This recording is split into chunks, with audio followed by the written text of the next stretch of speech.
even when you start getting all excited and you've called 30 book leads and you finally get a hold of someone, they're the right fit, you get all carried away and you just want to be like, yes, I got one on the line.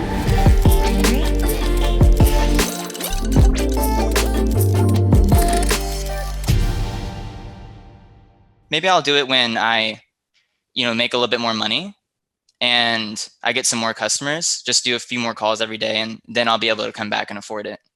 Sure. Not a problem, man. And look, you can certainly do that. But as we just ascertained earlier in this call, like you've been trying that for the last 6 months now and nothing's changed, right? You've tried to spend more time cold calling. You've tried to send more emails to get more referrals, and nothing's really been predictable or scalable for you, which is exactly why we're on this call right now. So, you can definitely keep trying that for another few months. But honestly, man, what's going to change if you keep doing the same thing over and over again? I get what you're saying, man. I just think that there's no way I'm going to be able to afford that kind of price. I think what you're saying is I trust you, but that's just way too much. Okay, so is it just the price? Like, is it the upfront investment? Yeah, it's just too much for me right now. Like maybe if it was, cheaper, I might be able to afford it. Maybe if it was like $1,000, I would do it. But yeah, that's just a little too steep. Sure. And is it just the upfront investment, or is it the fact that you don't believe that this program, is worth US dollars? Yeah, no, I think it would work. I'm not sure if it'll work for me. I think everything in there is probably really valuable, but like I've bought courses before and nothing really worked for me, and I've spent money on courses and I've failed with them before. So okay, cool, not a problem. And you mentioned that earlier in this call, right? But you also mentioned earlier in the call that they didn't work because you didn't actually dedicate your time to it. But then when I asked you before we jumped into the investment whether or not you could dedicate your time to this and whether something would change if we did allow you to get access to this program, you said yes. So I guess I'm just going to ask that question again. Like, if we were to give you access to this program, do you think you'd, like, regardless of the price, do you think that you'd actually be able to dedicate the time to go through it? Because honestly, man, if it's just going to be another program that you add to your shelf, metaphorically, then I just don't think this is going to be a fit. yeah, no, I would obviously do the course. I would do everything inside the course, but I want to be able to still pay my employees, and I don't know if I'll be able to do that if I get this course. Okay. And what happens if you don't get this course? So what happens if let's just take this course off the table, right? But what happens if you don't do something and you just keep doing what you're doing now? Will you still be able to pay your employees? Yeah, I think I'll be fine, but I won't be able to build the business that I intended to build. That's exactly why you should be doing this, man. Because nothing's going to change if you don't change what you're currently doing. Like you're just continuing to do the same thing over and over again and expecting different results. But if you don't change that and actually implement a predictable and scalable system into your business, how do you ever plan to grow this business? And can I say something on that? Yeah, go. Can I jump in? So when you said that's exactly why you should do this, like I would even like ask another question on that and be like, so you're not going to be able to get where you want to go? What does that even mean to you? Yeah. And like make him expand on that and make that big before you even hammer down on that's why you should do it, because he's literally just giving you the reason why he's doing this, why he wants to do this. And like it's not wrong what you did, right? Like that's fine, and that could work, but I would make him just like explain to you, and I would get him to prove to you why that's so important and why he's not going to get there. We don't want to tell them what to do. We want them to tell us, right? We want to have them arrive at it. So it's like, even though it's so painful not just to go there, because that's what he's got to do. It's like just by pulling back just that little bit more, like Brock said, and instead of telling him that's exactly why you need to do, ask another question so he arrives at that point himself. And the other thing that I would say is that, like, when you asked him about the upfront investment or the price, you didn't get a clear answer there, right? And it's kind of like, you just need to straight up ask them, do you see the value in the program? And is it just you don't have the financial resources right now? Which one is it? Do you see the value in investing $100? to get a system that is going to get you to where you want to go?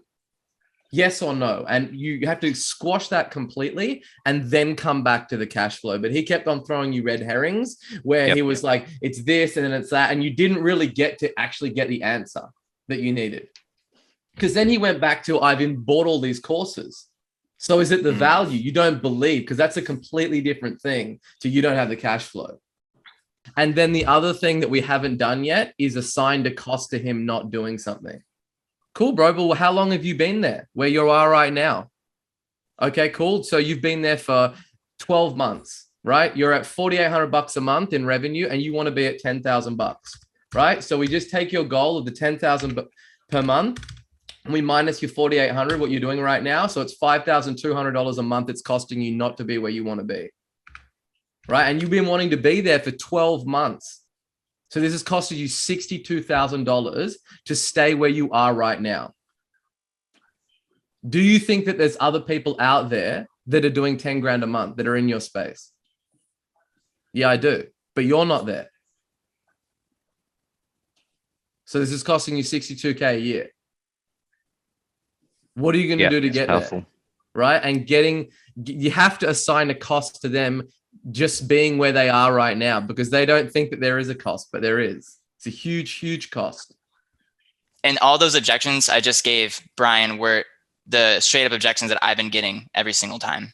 Yeah. Okay.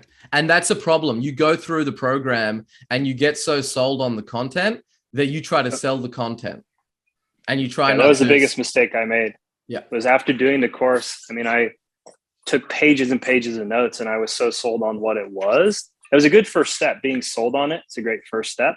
But then being so excited about it that you're like sharing that excitement with people and you're like, oh, this is the best thing ever. And you're forgetting to like pull back on those people still and help them on their journey. Like they don't give a fuck how good the program is. They've got a problem.